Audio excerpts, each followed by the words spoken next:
মুসলমান ভাইরা আমার কথাগুলো দিনটা বুঝবেন।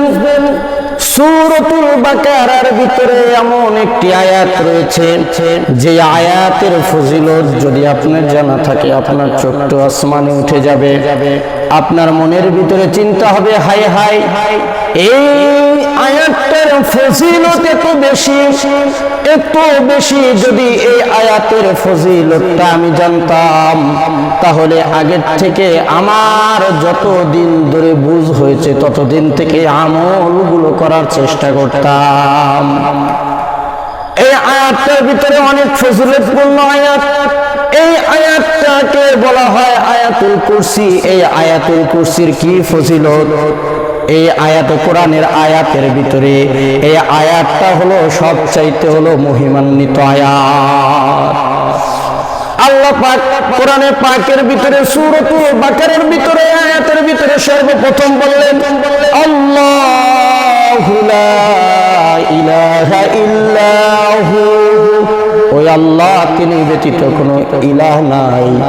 আল হাইয়ুল কাইয়্যুম, তিনি চিরঞ্জীব ও চিরস্থায়ী। এই আয়াতুল কুরসি, এই আয়াতটা যদি কোনো ব্যক্তি প্রত্যেকটা ফরজ নামাজের পরে যদি পাঠ করে, হাদিসের ভিতরে এসেছে, তাহলে তার মৃত্যু হইতে দেরি, তার জান্নাতে যাইতে দেরি না। জোরে বলেন সুবহানাল্লাহ। দ্বিতীয় নাম্বার বলা হয়েছে যদি কোনো ব্যক্তি ঘুমের আগে যদি এই আয়াতুল কুরসিটা পড়ে যদি সে শয়ন কক্ষে চলে যায়, ঘুমিয়ে যায়, আল্লাহ পাকের পক্ষ থেকে তার সারা রাত্র তারকে দেখাশোনার জন্য আল্লাহ পাক একজন ফেরেশতাকে নিযুক্ত করে দেয়।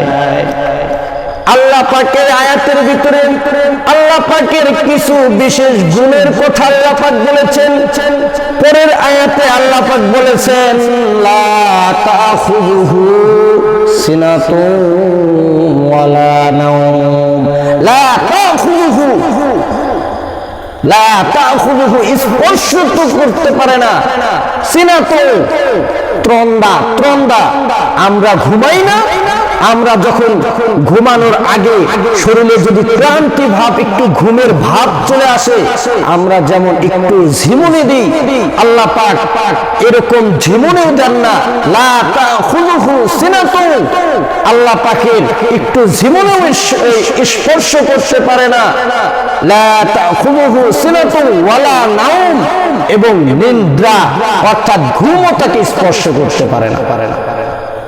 আমরা যদি ঘুমিয়ে যাই, আল্লাহ কি কারণে ঘুমান না? আমরা ঘুমাইলাম, আমরা তো দুনিয়া সবাই ঘুমিয়ে পড়ছি। হঠাৎ করে যদি কোনো বান্দার কোনো সমস্যা হয়ে যায়, বান্দা যদি আল্লাহকে ডাকে, আল্লাহ কিভাবে তার ডাকে সাড়া দেবে?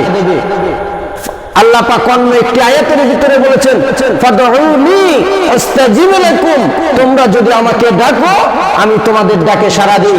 যদি আমাদের রব, আমাদের প্রভু যদি ঘুমিয়ে যায়, তাহলে আমরা যখন বিপদে পড়ে যাব, বালা মুসিবতে পড়ে যাব, তখন আমরা কাকে ডাকবো আর কে আমাদের ডাকে সাড়া দেবে?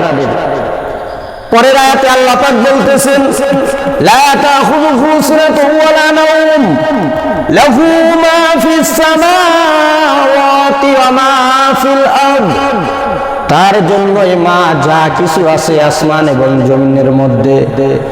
লাহু, তার জন্য আসমান এবং জমিনের ভিতরে যত কিছু রয়েছে, যা কিছু রয়েছে সব কিছু বলেন তো কার?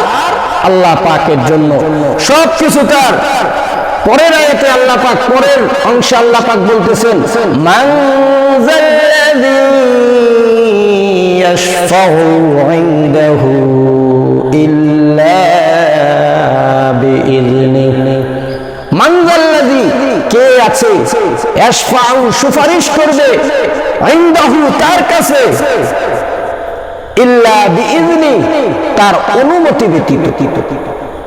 যদি আল্লাহ পাক যে পর্যন্ত কাউকে অনুমতি দিবেন না, সে পর্যন্ত কোনো মানুষের সামর্থ্য নাই, ক্ষমতা নাই যে আল্লাহর সামনে সুপারিশ করবে।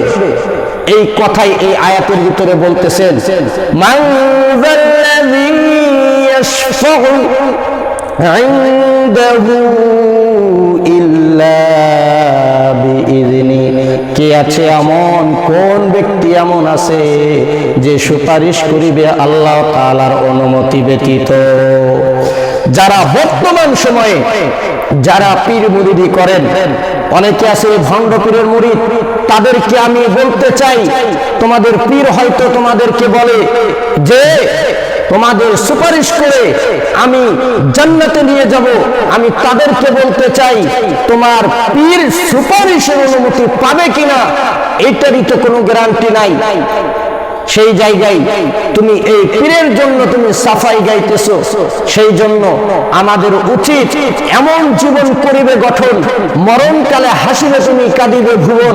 আমাদের এমন জীবন গঠন করতে হবে যাতে করে আমি মারা যাব, কিন্তু আমার মরণটা মানুষের কাছে খুশির হবে না, এটা যেন আফসোসের হয়। আল্লাহ পাক আমাকে, আপনাকে, আমাদের সবাইকে যেন এমন জীবন যাপন করার তৌফিক দান করে।